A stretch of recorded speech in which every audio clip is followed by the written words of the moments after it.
relatively without character. Our wines have a lot of character.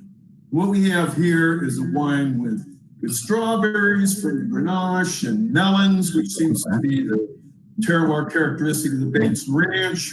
Lots of structure and some real nice minerality in the finish because of the lime we have there. And it's okay, I don't care. And it's a Brut Zero, which means that the finish doesn't go the way champagne always does because of the acid and the sugar. And so you get all those characteristics lasting a good long while. And so anyway, this is my version of how we can do France one better in Bruts. And then please watch the story about why even the French don't believe that it's a good place to make Brut. And in fact, Brut was an insult to the British because they wanted to drink wine without sugar and they thought it would taste terrible. And so they said, only an animal would drink such wine. And you know, I agree with it. So the whole story of how champagne got started as a sweet wine, and then after World War II, because of atomic energy, everybody could make sweet wines. They had to make Brut, which only an animal. So, salut. And now I'm going to attempt to turn on this video. It's just no sound.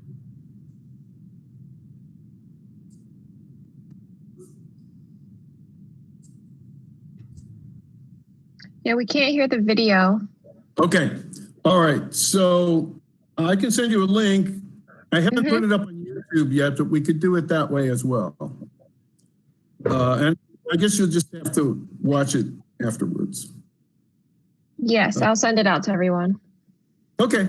All right. Let's just do it that way. Let's taste some wines. Okay. Sounds good. All right. So I'm just going to move over. I really was just on the apron because I wanted y'all to be aware of my cooking show, which is Gracious Living in the Time of Corona. And you can check that out whenever you like. So we're just going to move over here.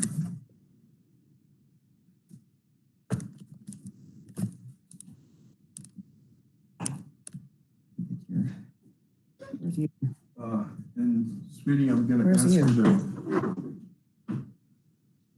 I can't see which one of these is you.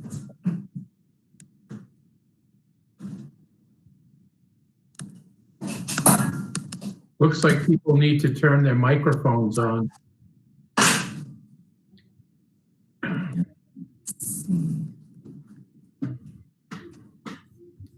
How's that? Is that a decent angle for everybody? Yes. Perfect. Okay. Let's taste some wines. I'm going to start with the Saint Laurent. And the reason that I have put a little bit of a chill on it. And so I didn't tell you to do that because I wanted you to kind of taste the whole wine. But I think one of the best uses of this is to go with seafood. And I have a whole series on Gracious Living of seafood and Saint Laurent. The reason I say that, I was taught in Bordeaux that acid is not good for red wine. And so that's why, you know, the tannins normally don't work very well with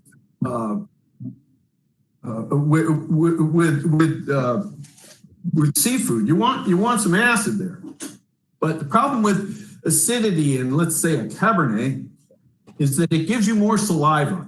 And the saliva has protein, and so that makes the wine coarse and astringent. And that's generally true for most red wines, but not for Saint Laurent. Saint Laurent, for some reason, has pajamas on its tannins. It's an interesting grape that's a descendant of Pinot Noir, but it's much richer than Pinot Noir, and it's the father of Zweigelt, which you may be more familiar with. Yep. I just think it's a great seafood wine. I love it with oysters. I love it with paella. I love it. And I had some sushi here as my kind of demonstrator.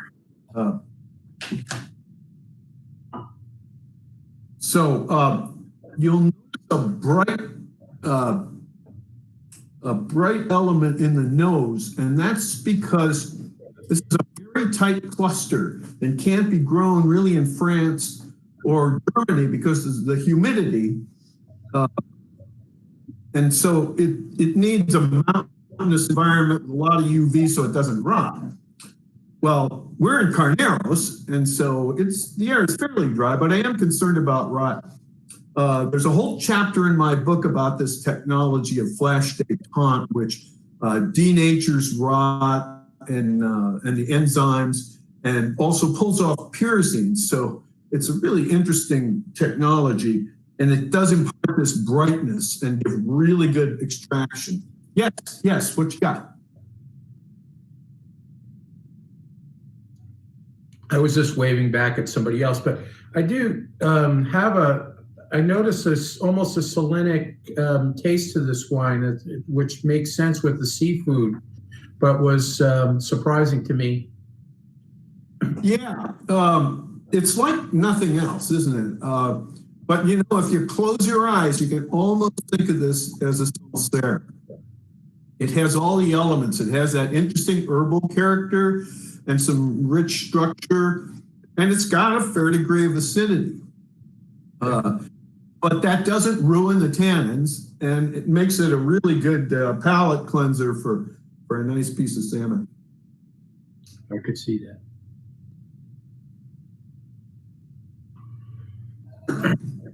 Okay, now we move on to Norton. Now, Norton, there's about 500 Nortons in the United States. The ones in Missouri can be fabulous, but it's grown in a lot of places where it's really get ripe, and that's a real problem. Norton is a little like Petit Verdot in that you don't get it properly ripe. It's kind of it can be kind of stupid, and so Clarksburg in the Central Valley is just the perfect place to grow Norton. California is so vinifera racist here that nobody ever grows anything that isn't vinifera. I think this is a really special wine. Certainly no way foxy. And like the Saint Laurent, it's just loaded with this, I don't know if it's a polysaccharide or what it is, but something that coats the tannins. And so it has a lot of tannin, but it's quite rich and soft. To me, it smells like blueberry pie, and right down to the crust. Baked blueberry pie. Yeah. Just a delightful wine. We released this last week, and we've already sold a third of it. We just have a few inveterate fans that are crazy about it. And to be honest, I don't really need you guys' support to sell this wine, but I really thought you should try it. So are you the only producer in your neck of the woods of Norton? Because it's quite, I've never. Well, the vineyard is Herringer Farms in Clarksburg. We get Tempranillo and Grenache from them as well.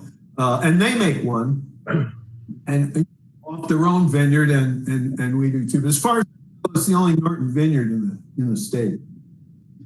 There may be others, but they're hiding out well. It tastes like a balsamic sort of a taste to this wine. It's That's very an interesting thing to say. Yeah. Yeah, I see what you mean.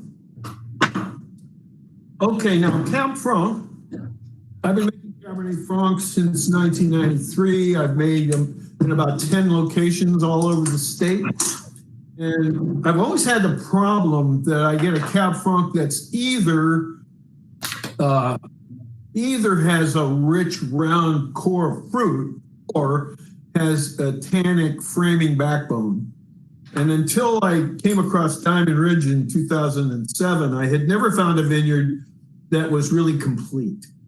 And, you know, Cab Francs probably vary more than any other grape in terms of the terroir expression. So this is from Diamond Ridge Vineyards in Lake County. It's on a volcanic soil right next to the lake. So it has a kind of a white cherry character in the aroma. It's very minerally. And the only problem with all that is that it takes a long, long time to come around. It gets very reductive. And so I don't know any barrels that are less than 20 years old, but this did spend 66 months in very old French oak to resolve it. And now I think it's come around. Oh, my wife is going after the Norton here. That's her favorite. But you can smell a little bit of droughty herbs here. There's no pyrazines at all. There's no bell pepper or anything, but there is rosemary and kind of the varietal cinnamon. And then it's starting to develop these tertiary aromas like I think of Romano cheese and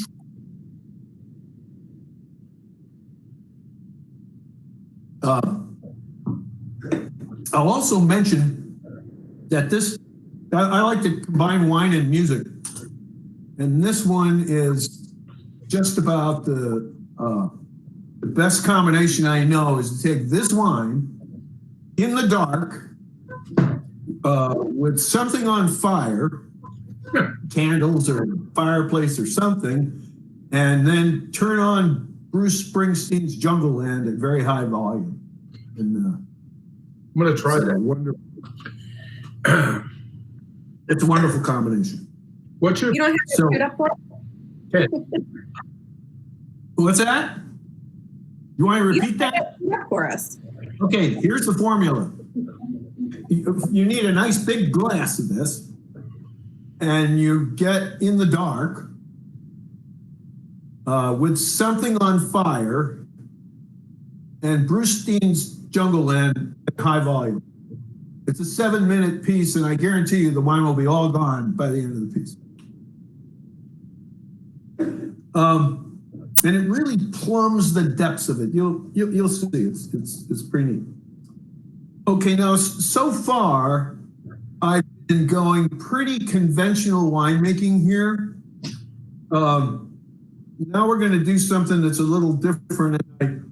What I'm really after with this wine is what I call affordable profundity. I want to make a wine that's worth $300 or $400 and sell it for $60. So this is a family called the Pierces. They're in northern Humboldt. They grow a lot of marijuana, and it's an all organic farm. And so in 2001, I came across a book called God's Men and Wine by William Younger. And he was talking about Roman winemaking and about how the Romans for 1,000 years didn't use sulfites. And I thought that was crazy. So I started doing it. We call them Roman reserve wines. I'm not really saying that they're a health beverage. But they are extremely profound. Now, this wine's been, this is 2014. So it's been 6 years in the barrel, and it's still quite productive. So I recommend that you take some, and I'm going to take some out here, and then I'm going to put the cork back in. What you really need to do is decant this and let it sit for a week. Get somewhere if you just shake the crap out of it, and just get it some air. People don't realize that SO2 actually inhibits the wine's reductive strength. It inhibits its kind of natural immune system. And so when we make sulfite-free reds, they age forever. And I do recommend that you take whatever you got left and just leave it on the kitchen counter for a week. And you'll see a lot of development. But even just that shake makes a big difference. And the idea here is that you just, when you put your nose in this stuff, it's like punching the down button on an elevator, that you just sort of fall into the wine. You know, you've all had a wine like that just, you know, made you abandon a much more sensible career path. And I hope that this wine can provide that to people without, you know, costing $300 or $400. And often, I have to say to our shame, that Napa Cabernets, even at that price, often don't for the kind of profundity that red wine is really all about.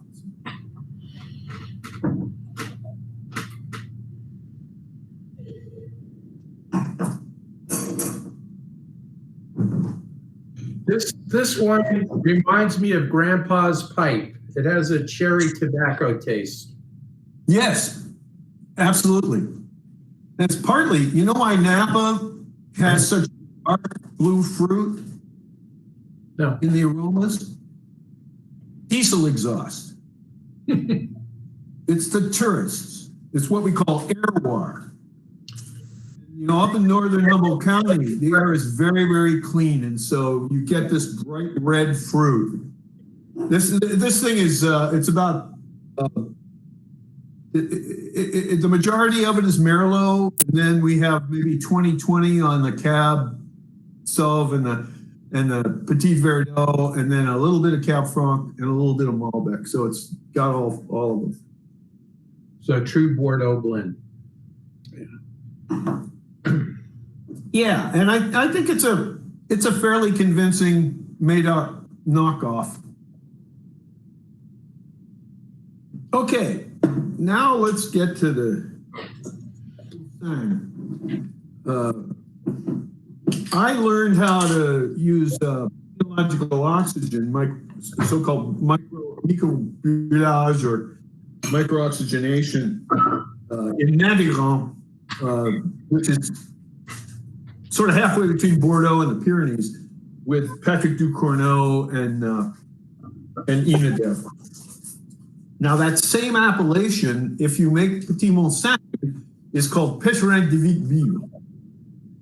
It's just the same area, but it has a different name.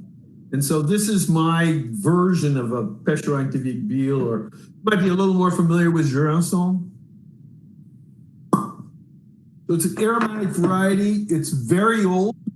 It's this and Muscat Alexandria are the parents of the whole aromatic line. So Gewürztraminer and Riesling and Viognier are all descendants of this grape, and it's a crazy grape.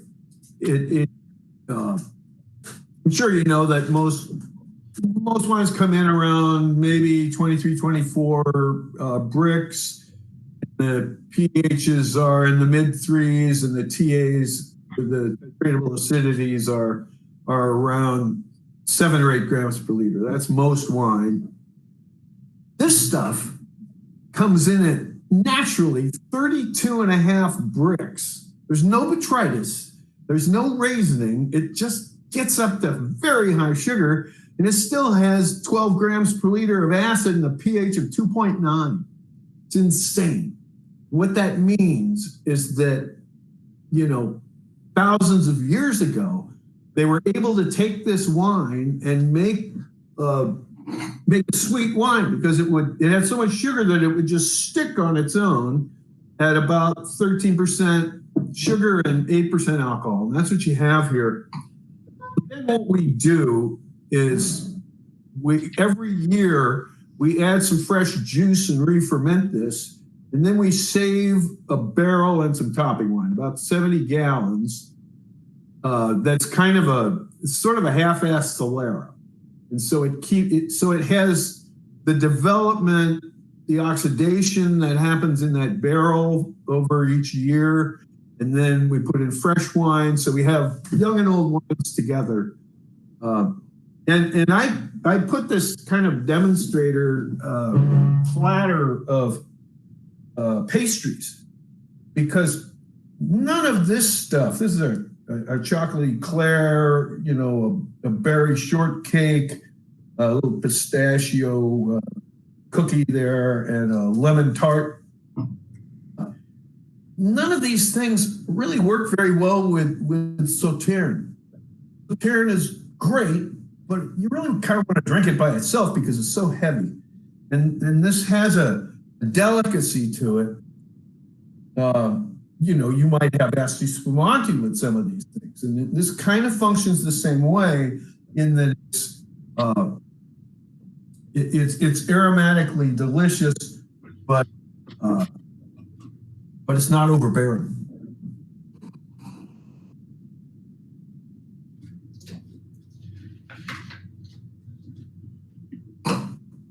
So what do you guys think? Awesome. It's delicious. It's very refreshing for a dessert wine. Interesting, isn't it? It's really, you wouldn't think it was 8% sugar. No, it's so not as luscious as I expected it to be. It's very light and pretty. And Petite Manseng is one of my favorite grapes in the world. Oh, no kidding. Yeah, the Jurançon versions I absolutely love. So glad to see someone in the States growing it and making wine from it. It's starting to get, I wouldn't say really, really popular, but there are several plantings now. There's a dry one at Callagher in Arizona, south of Tucson. He makes a wonderful dry one. That's 15% alcohol, but it carries it very well. A lot of our Virginia winemakers are making Petite Manseng as dry wine, and then as a much heavier dessert wine than you have here. This is not syrupy at all, which is very pleasant. Yeah. Well, the following vintage, it's going to have a little more complexity, a little more richness. So over time, we will gain maybe some density. It just sort of depends on how the grapes come in. Last year we had a very, very small harvest, but it was very dense. And so it's probably going to get denser over time. But right now, you have something really delicate and interesting. So in essence, this pair with lighter desserts, it would not be as good to prepare with, let's say, foie gras. I wouldn't put this with foie gras. No. I don't think it's rich enough. No, that's the job for Sauterne. But definitely puff paste, and Napoleon, cannolis, strawberry shortcake. Just lighter stuff. Cool. Very nice. I actually like this. Well, in my Great nose. in the presentation I was trying to show you, I just wanted to make the point. I think there's kind of a bad marriage between wine lovers and winemakers, and there's a lot of distrust.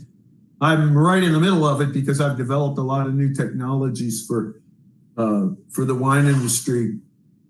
And, I love it when Wolfgang Puck gets out there and he says, I've got this really gooey brie here. It's very ripe, but I want to grate it. So I'm going to freeze it with liquid nitrogen. You want to watch? And, sous vide technology and puff technology, they're all really, really cool, interesting things. And we've given chefs permission to talk about them, but we haven't given winemakers permission because we think we have this idea that benign neglect is the highest principle. And that's just some bullshit that the natural wine people made up, knowing nothing about winemaking. And what they've done is they've shut everybody down. So rather than tell you this is a flash détente wine, whatever it is they're doing, they just don't want to talk about it. They just want to say, I do the minimum. And I think they're playing defense. And, there's no money in making wine. It's like being a jazz musician. You shouldn't do it unless you're, unless you have to. And I just want to really invite you guys to have an open listening and to invite honesty and have some respect for winemakers, because all they have is their honor, and they sell it cheap, just to sell wine into a market where there's little understanding and empathy or respect for our work. And I just think that's terrible.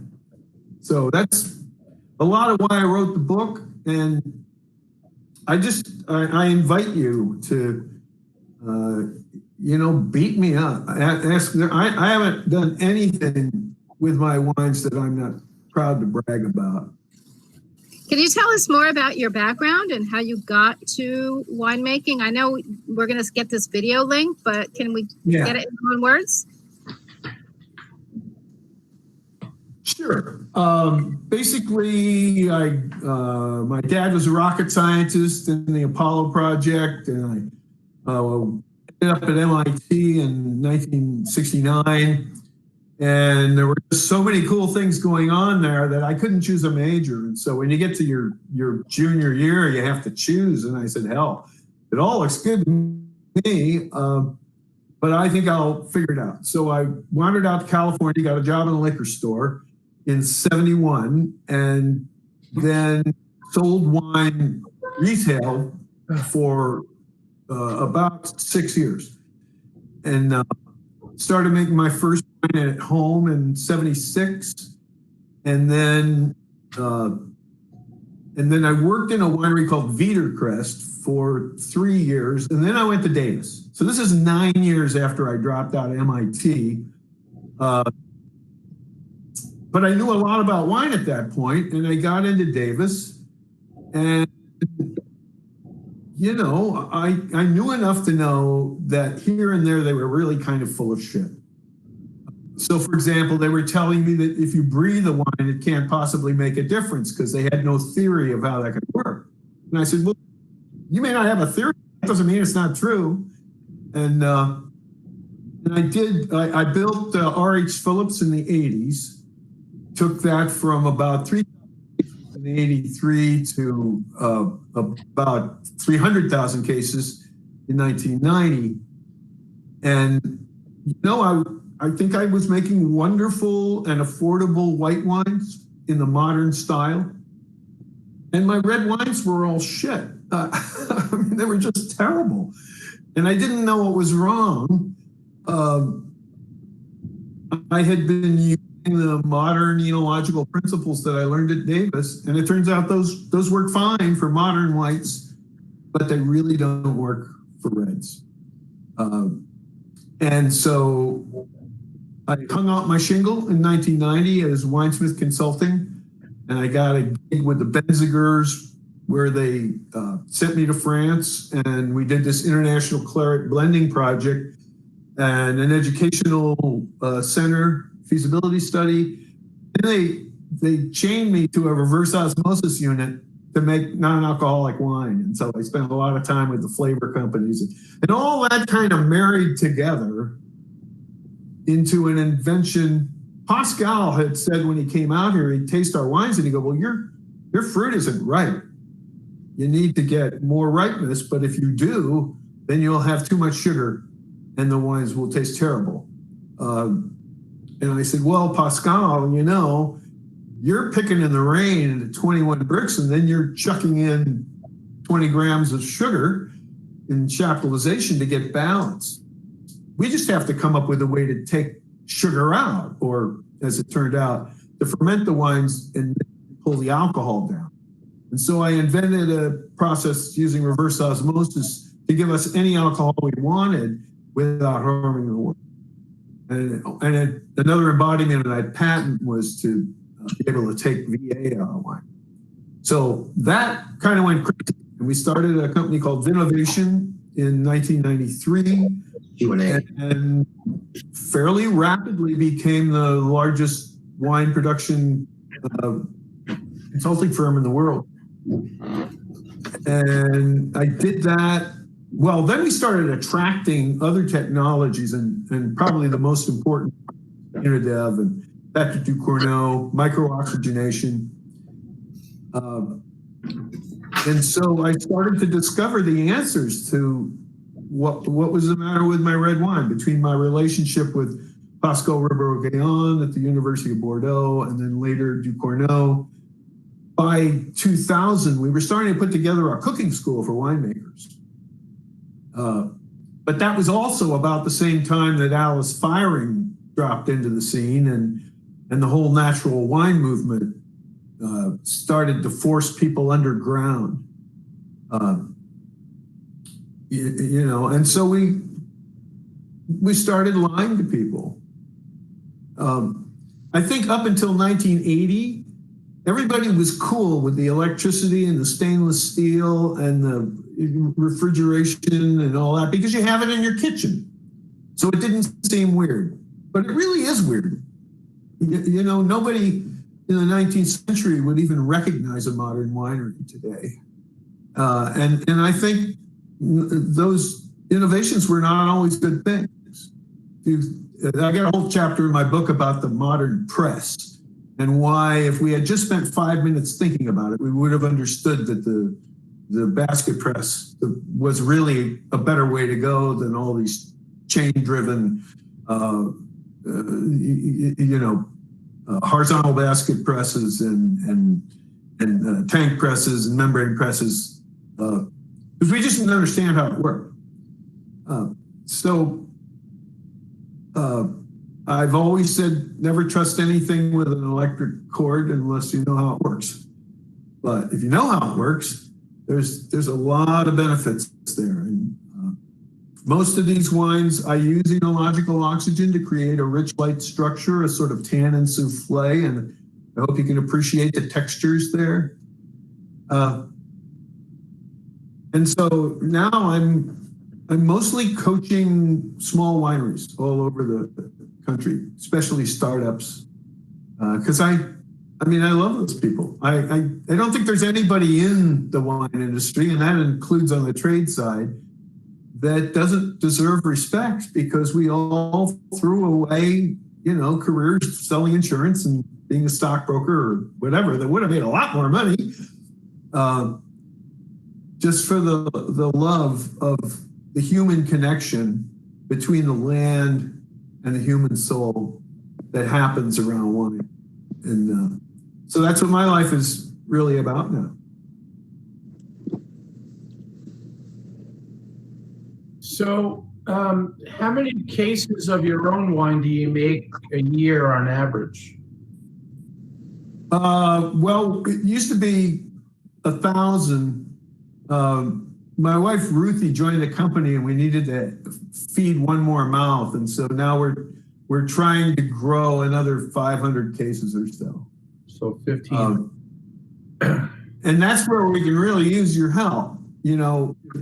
We built that market all on our own, mostly direct to consumer, but largely on a flash site called Casemates. So if I put something on Casemates, I can sell a couple of pallets in a day and do it all the time.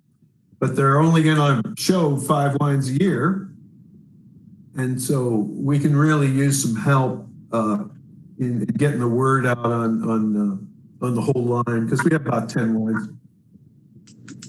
So can people purchase direct on your website? Yeah, and you should tell them, we'll send this out to you. These 6 wines we're going to put together in a postmodern sampler. And I'm going to send you a promo code that you can tell your readers about. that'll give them, basically they just need to click on Join Clark's Tribe and register with us. And then we'll give them 20% off on everything and 36% on cases. And there's also, we can't afford to just give away free shipping. We'll do it for people that are loyal to us. And so what we've got a kind of Amazon Prime deal that's $70 gets you free shipping for a year. Nice.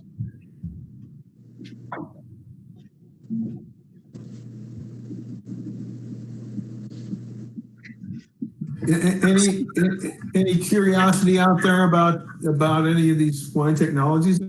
Clark, real quick, can I get some clarification? You said $70 is free shipping on for the year. Do you mean once you spend $70, you get free shipping? No. You have to. It's like Amazon Prime. You have to pay the 70 before okay, so you pay $70 and then you get free shipping for the year, no matter how many bottles or whatever you decide. It's per case. Yes, we won't ship partial cases, but we will give free cellaring as long as you want.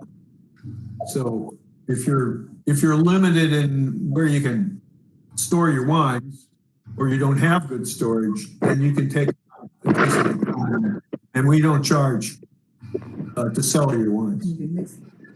You can also mix cases, any 12 bottles will do. Clark, this is Linda. Thank you for the wines. Do you treat all your red wines alike in terms of your winemaking style, the kind of techniques that you use, or do you vary it from wine to wine? Can you tell us more about that? Sure. Well, the one thing that you can always expect from us is a Eurocentric style. That's how I cut my teeth when I was selling retail in the 70s.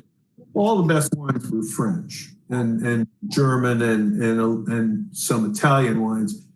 And they didn't have very much alcohol. They had balance. They had a promise of longevity and palate interest, and they weren't impact wines. They weren't trying to blow your ears off, knock your stocks off. Finish the bubbles.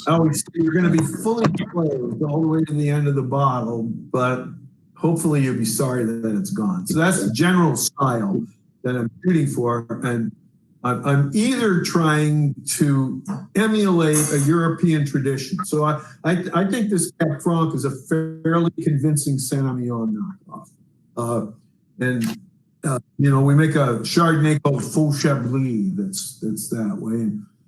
So I'm either trying to make a forgery of a European style or to portray an oddity. But even here with the Norton, you could guess that was a Dolcetto or something.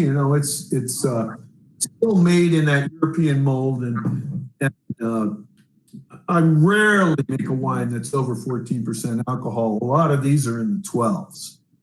So those are the goals. In terms of how I get there, Saint Laurent is the only wine that I use Flash Détente on. As a general rule, I like to use untoasted Allier air-cured oak chips. They don't make the wine oaky because they're not toasted. They do add, basically they add gallic acid, which is a copigmentant. So I'm always trying to get a lot of color out. I'll often ferment on, for example, when I do Syrah, I always try to get my hands on some Viognier skins because they have more tannin and more color.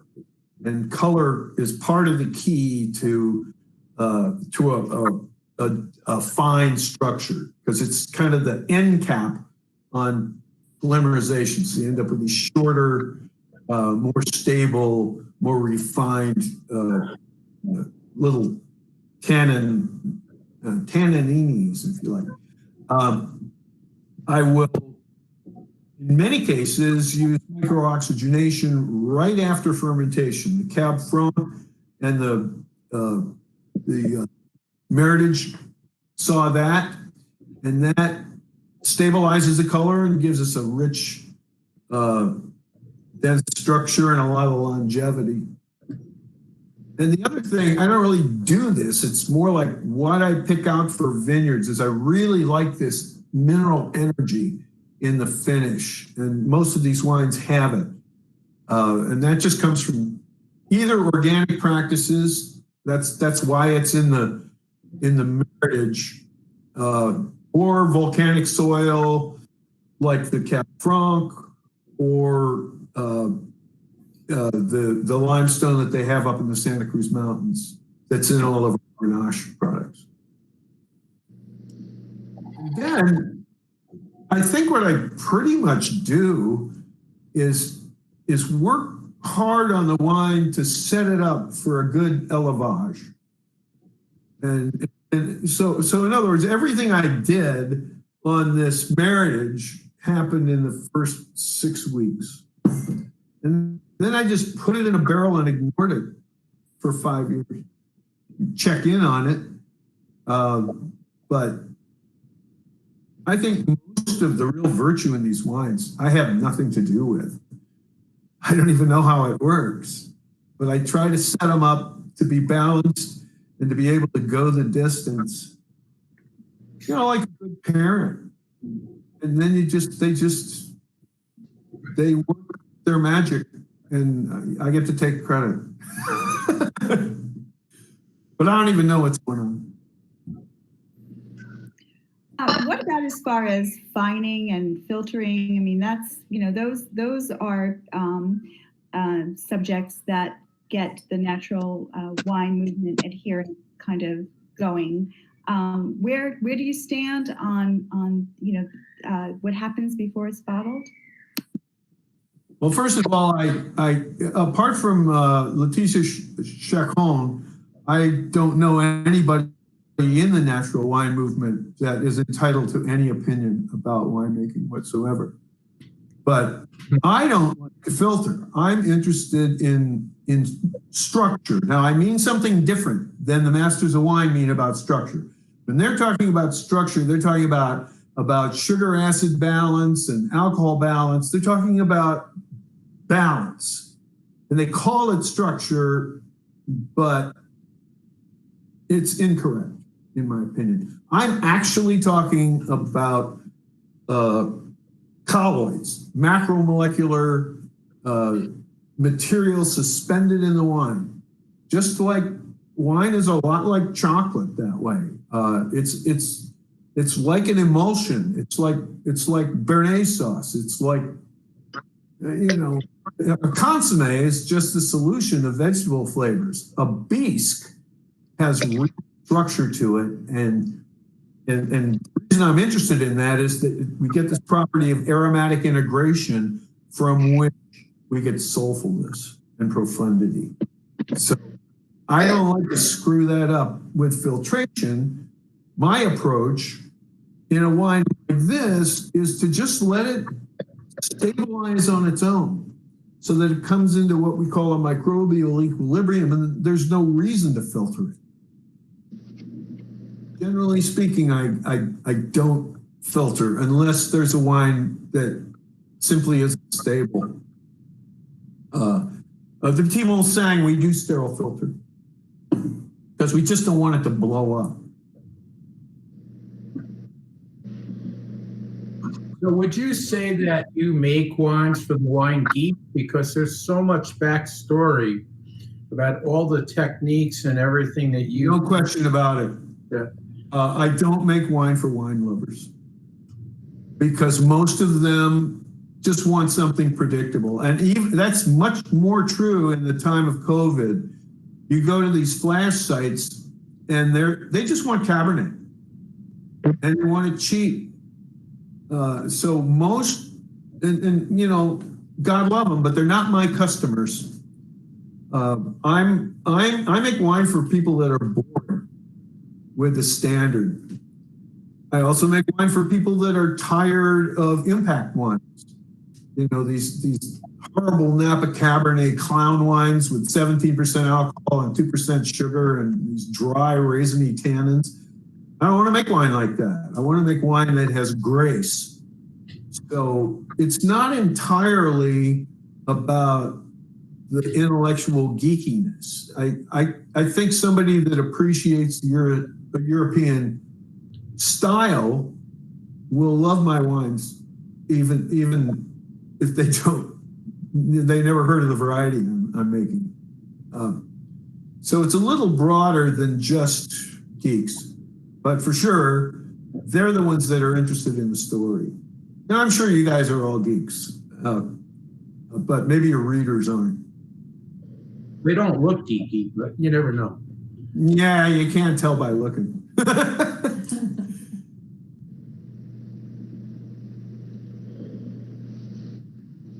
What is your absolute most favorite wine and food pairing? If you were like on your deathbed, you had to have the last meal, what would it be? Oh, the last meal. Oh, geez. I already told you the wine and music pairing. Yeah. With the light. Yeah, Ruthie's saying, I make a cab called Crucible. It's $275. There's a real good chance I'd want that. And with something simple, one of my one of my episodes on Gracious Living, I'm crazy about my Philips air fryer, and I'd probably just put a rib steak in there, and have that with the Crucible. Basic, yeah. Yeah. Although I just got a whole big foie gras, and foie gras and Sauterne isn't so bad either. True. One of the other wines I make that I didn't show you guys, I hope that you know about Wine Diamonds, the movie about the American wine revolution in the Midwest. If you don't know about it, you just got to watch it. It's really cool. And a lot of those people, I know everybody in that movie, and there's I call it the invisible rainbow. There's a real revolution happening in this country. And it's kind of like you're sitting with your friend in a cafe in Paris 300 years ago, and he's going, oh, Jean-Pierre, I just got back from Burgundy. They're doing wonderful things with Pinot Noir. You go, oh, bullshit, Victor. Those Burgundians are just a bunch of peasants. No, really. There's this guy Bertin. He has his shop because it's Champ Bertin. It's fantastic. Bullshit. Except we're talking about Iowa. And I just love Iowa La Crescent and some of these Aramellas and wines that are coming out of the Midwest. So I think I got off the topic there. The first thing on there, Bob Foster, if you know who he is talking about how hard it is to make wine in the Midwest. And he says, California winemaker once told me, hell, any gorilla can make wine in California. And so we had a 17 Cab Sauvignon from Lodi that really didn't work out. It wasn't grown properly, and it had some dry tannins. And so I took that and a barrel of 2006 Meritage that I'd kind of lost track of, and a bunch of Lake County Petit Syrah, the current vintage, and a couple of barrels of high proof. Just threw the whole thing together in an hour, and we made this absolutely delicious vintage port knockoff called Any Gorilla. And I got to tell you, that stuff is pretty delicious. So, and a little less alcohol again is 16.9. So, on occasion, I'd be tempted to suck that up too, although it's not profound like Crucible, but Joanne, delicious. Date wine. Pink wine? No, a date wine. Go out on a date. Oh, well, that would have to be the 2007 Russian River Pinot with 8 years in old barrel. All full of, you know, toasted marshmallows, but it's very fresh. It still has lots of fresh black cherry, but then all these other, you know, coffee, Heath bar nuances, and yeah, that you get lucky with that one. So Clark, I have a question. On the tasting notes for the St. Laurent, it says there is no better example of the postmodern winemaking principle of aromatic integration. Yeah. So we haven't been able to see your video yet, but can you talk about that principle and why Great question. Laurent exemplifies that? Yes, there's a strong relationship between structure and. Let me ask you all a question. Is this true or false? The sensory properties of a wine, the appearance, the color, the aroma, the flavor by mouth, and the texture are a direct consequence of its chemical composition. Hold up your hand if you think that's true. True.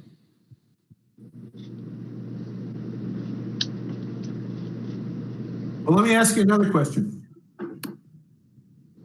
The sensory properties of a lump of coal, a graphite tennis racket, and a diamond are a consequence of their chemical composition. And by the way, they're all 100% carbon. Sounds good. Yeah, but obviously it's not true. What's missing from the conversation? It's the way the carbon atoms relate to each other. That's structure. The same thing happens in wine.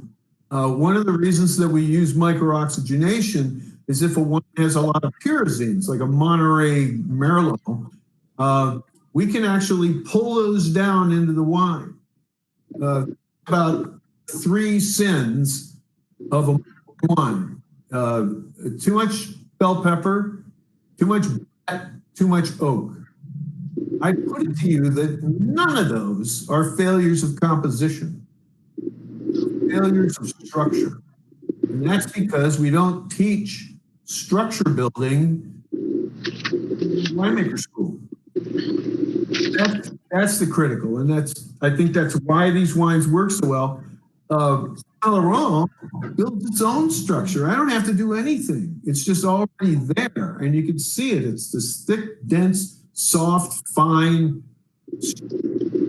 In French, the word finesse, it means what it means in English, grace and elegance, but it also means fineness of structure. So this whole idea of refined structure is built into the French language. And the smaller you can get the little butter beads in your Béarnaise sauce, the more you're going to have this integration where you don't smell the tarragon and the mint and the onion and the vinegar. You just smell Béarnaise integrated together in the same way. A great orchestra leader will take 100 instruments and bring them all together into a single, rich, dense, coherent voice. And that's what I'm trying to do with these wines. And when you get it right, then the wine becomes soulful. So, Clark, what happened? Any sense at all? What happened in Champagne? How did they get away from? How did they get soulless? I'm sorry? In Champagne, you said there's too much acid, too much sugar. It's a terrible place. How did they get that? All right, I'll tell you the whole story. Where did they lose it? All right, so Champagne makes, if you ever had a still Champagne, they're quite bland and sour. But Dom Perignon apparently figured out, once they had bottles that could handle the pressure, he figured out that you could do a re-fermentation in the bottle and create a lot of CO2. And then when you disgorge, and you could put a whole shit ton of sugar in there and it wouldn't.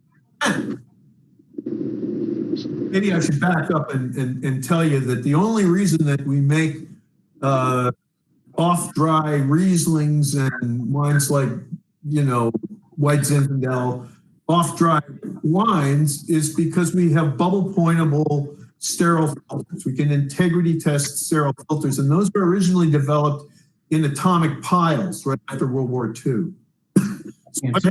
Hitler and the bomb and splitting the atom, we would not be drinking modern white wine. And the wine that changed the world was Peter Sechel's Blue Nun. Anybody want to guess the average alcohol content of a California wine in 1960?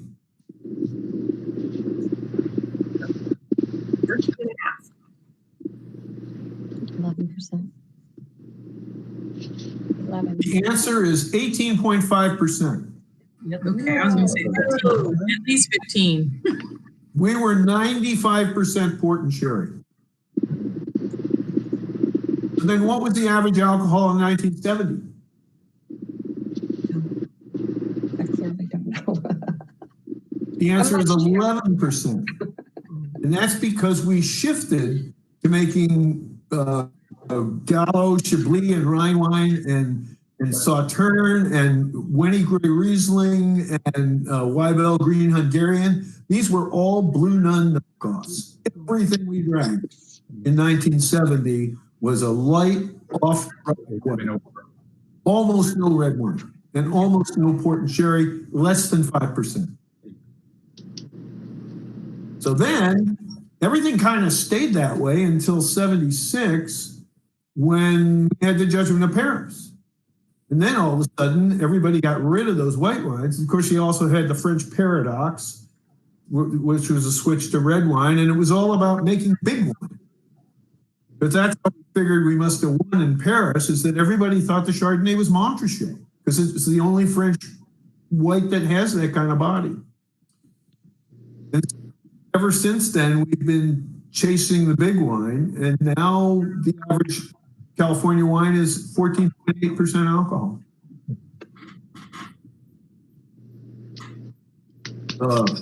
I think I lost track of your question.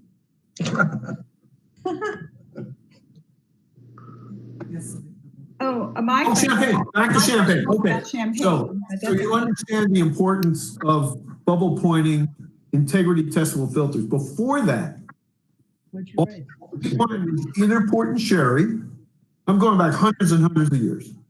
Port and sherry, botrytis wines, which of course weren't available to most people, and champagne. So sec champagne, the dry one, was 6% sugar. Twice as much sugar as Southern Home White Zinfandel. And the sec was 9%, and the doux, the sweet, was 12%. And it's because it was the only way to stabilize a table wine at a reasonable alcohol and give it tons and tons of sugar. So the court of Louis XIV, the Sun King, went batshit for this stuff because it was the only sweet wine there was. And that's the way it went until about the beginning of the 20th century, when the British started coming back and saying, well, we'd like a little less sugar. But it would taste terrible. Well, we'll give you pounds sterling if you do. Very well. You will take your English money. But we will not give it a beautiful French name like demi-sec or doux. We will call it extra dry. It sounds really terrible in French, and it's still the only English designation in French wine law. So then the British came back and said, well, here now, we'd like it dry as still, but only an animal would drink such wine. So we would call it brut. And then when they wanted no dosage at all, they called it brut sauvage, wild beast. So this was the French telling the British that they were idiots for drinking wine like that. But then after World War II, everybody and his dog could make sweet wine. The French had to recreate themselves as entirely a brut manufacturer. And I think the wines suck. Now, don't get me wrong. There are great French bruts. I didn't used to like Dom Perignon, but the recent ones have been really, really good. But by and large, and even there, you really don't have the length of a finish that we can do in California, and you don't have the fruit, and you don't have the richness. So that's my argument.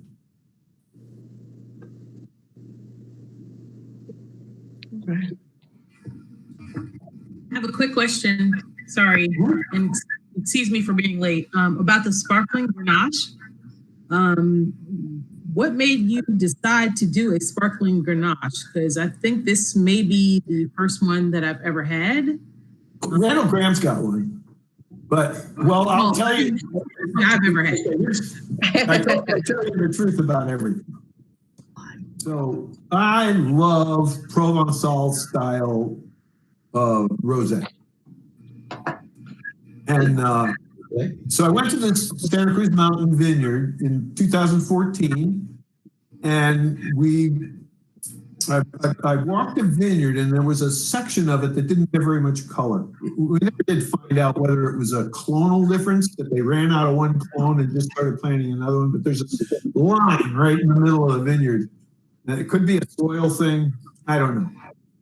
But, you know, I kind of took pity on the grower, and I said, if you'll give me the very stark red stuff on the top of the hill, I'll take some of this and make a sparkling wine. Well, no, but I wasn't going to make a sparkling wine. I was going to make a rosé. But it's Santa Cruz Mountains, and Santa Cruz Mountain rosé doesn't taste very good until it's several years old. So we brought it in, and you know, there's a lot of pressure to get rosé out there within the year of vintage, because people think rosé has to be fresh. And I just don't agree with that at all. I think all rosé after at least a couple of years, and I'm currently drinking my 2009s. So anyway, we just looked at that and said, well, there's no way we're going to put this on the market in the summer. And we really didn't know what we were going to do with it. So I kind of ignored it. And then it went through malolactic on its own. I thought, oh man, what a disaster. And we just pretended it wasn't there for about a year. And then my assistant winemaker, Mike Falk, who's the winemaker now for Ingracia, we were tasting the wine, and he says, you know, this would make really good cuvee. And I knew he was right. And so we worked with a guy named Randy Pitts at Harvest Moon. He's right here in Santa Rosa. And he bottled it with with some sugar, and we gave it about a year on a yeast, and then we disgorged it, and I ended up wedding reception. It was so good with this combination of young and old characteristics.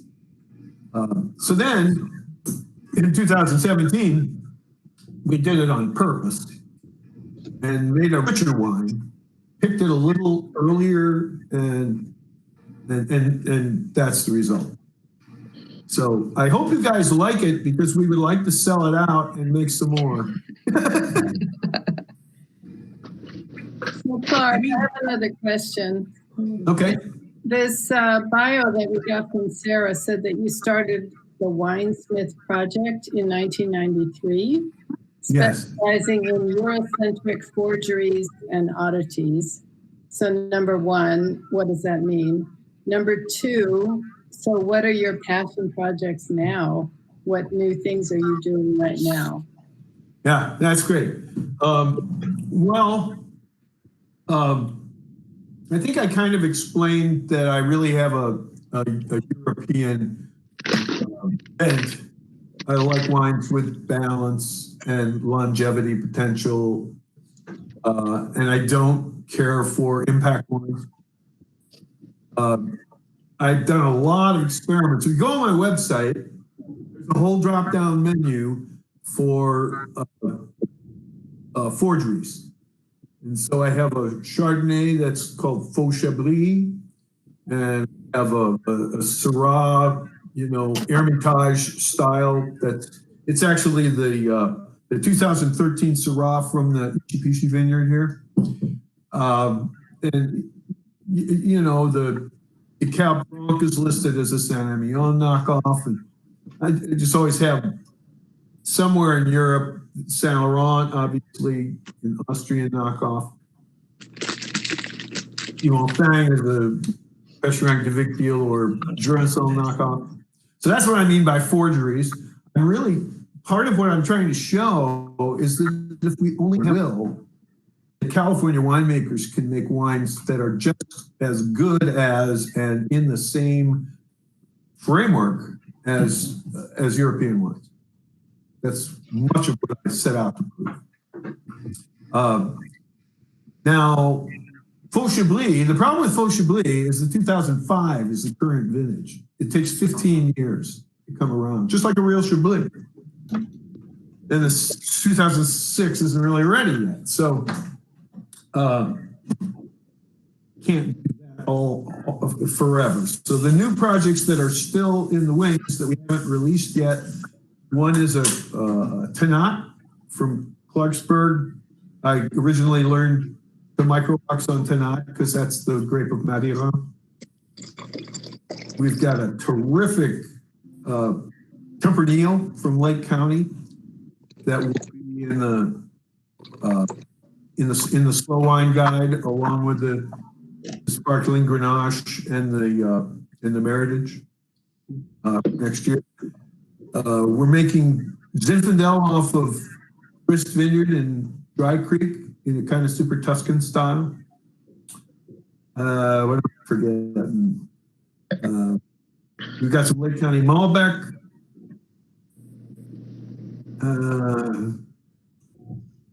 Of course, all the Norton we can lay our hands on. And I think I'm forgetting something. I don't think so. Is that everything? I think so. I could use a little more of that sparkling wine.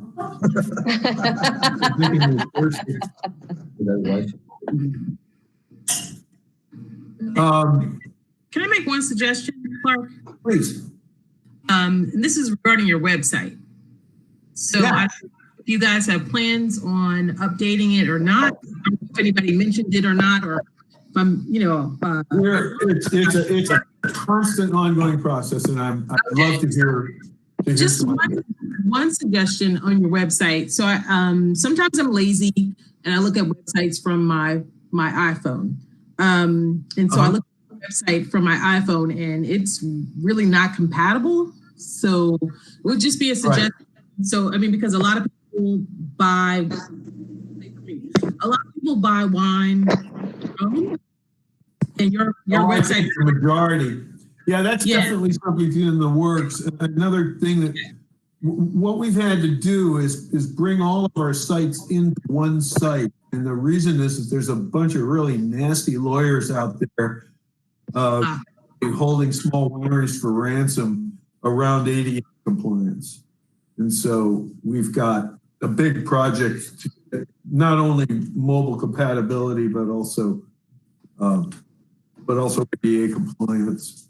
And completely rewriting this doesn't matter to you guys, but I'm completely rewriting the consulting part of the site. One thing I will recommend, if you like postmodern winemaking, you just go to whoisclarksmith.com. That's what we're talking about, right? That's the site. If you're looking at the old Winesmith Wine site, we're shutting it down, and I know it's a piece of junk. But don't go there. Go to whoisclarksmith.com and shop. Well, if you Google your winery, because I wasn't familiar, I'll be honest, I wasn't familiar with your wine, so I decided to look it up, and that's where it took me. So I was like, okay, this is that's the problem. Navigate, and you want to. That site is over 10 years old, and it's never going to be compliant. So we just have to shut it down. Okay. What's Smith, I think you'll like a little better. Okay. We are gonna put up. We won't have it up till Monday, but we will have a special pack with a 36% off on a 6-pack of 6 wines that you can tell your people about. When will your Tanat be out and available? My what? Oh, my Tanat.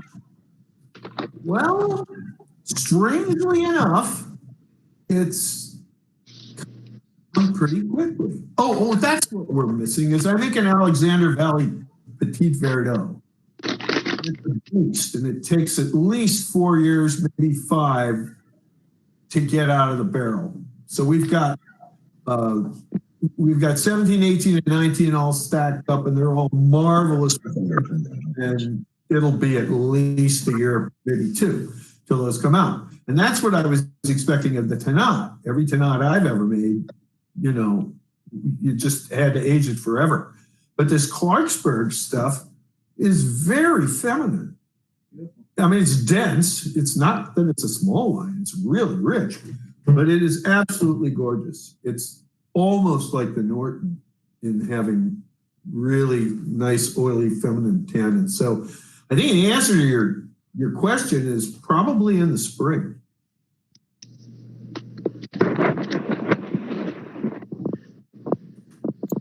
Clark, I'm wondering if there are any varieties that you haven't worked with that you'd really be interested in doing a project on. Well, I'm trying to get my hands on some Saperavi. I've spent a lot of time in the Republic of Georgia, and that's just an amazing grape. Think of the color of Petite Syrah, the texture of Norton, and the flavor of Barbera. Wow. And it just makes itself. It's so good. I have no idea why it isn't here. It's just so good. And it's almost all they ever make. So you ever get a Georgian red, it's probably a Saperavi. And then, of course, Cacciatelli is a wonderful white. I got a problem with white wine. Let's take Grenache. I make Grenache Rosé, and I list it for $30, and it's a real hard sell. I pay the same for the red Grenache, and I sell that for $40, and nobody ever complains.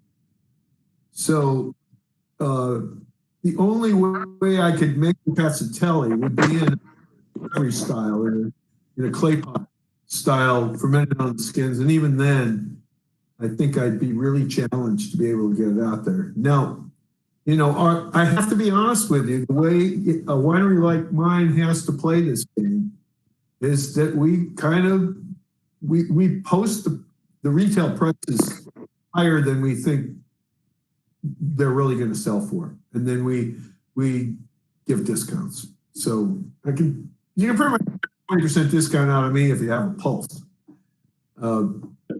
But it does allow us to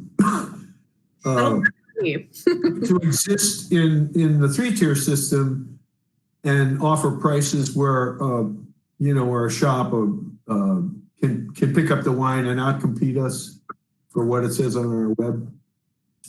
So we're having to play both ends against the middle. It's not the way I like to do it, but distributors thank you. So well. Distributors are for million case wineries. The only distributors that we can do business with are like Lib Dib and Merchant 23. They don't take 60%, they take 15%. We do all the work. But, Southern Glacier doesn't do anything for a brand except take orders. And they won't even show a small brand. So sure. I just meant that you had margin built into your pricing. So smart. Right. So our FOBs on $40 wines are like $2.10.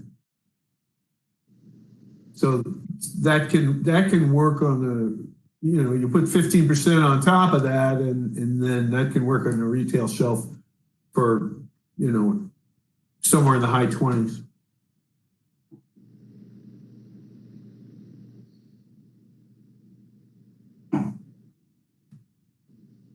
And I think that whole situation will evolve as the National Retailers Association and the Wine Institute start suing state legislatures for all these unconstitutional trade barriers. I'm surprised how little has happened in the last year, but hopefully a couple of years from now,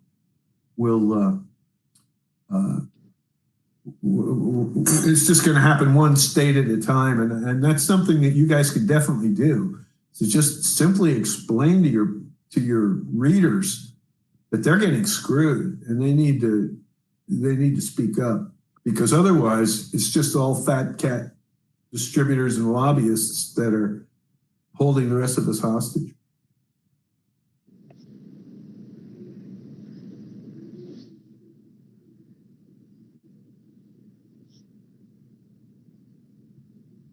Another question?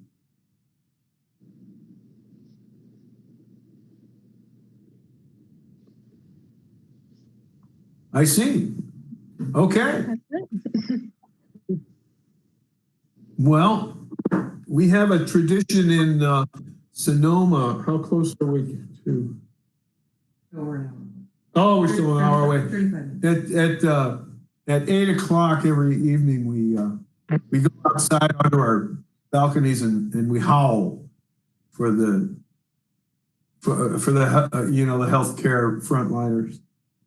So that's what I'll be doing in 35 minutes.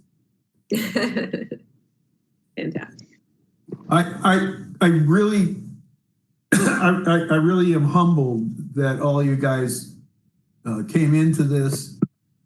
I hope to develop a personal relationship with each of you, and I hope you'll pepper me with technical questions, and we can start tearing down this wall of non-communication between production and the trade and the general public, and you guys could be right in the middle of that. Clark, we had a question. If anyone can come visit you and taste with you, we have one person coming in October to the Napa. Well, I got through COVID 5 months ago. I've been giving convalescent plasma. I've got antibodies, and I had a very mild case. So I'll wear a mask and all that, but I don't believe I'm contagious, and I don't believe I'm it again. And sure, come on out. Awesome. I have an office in downtown Santa Rosa.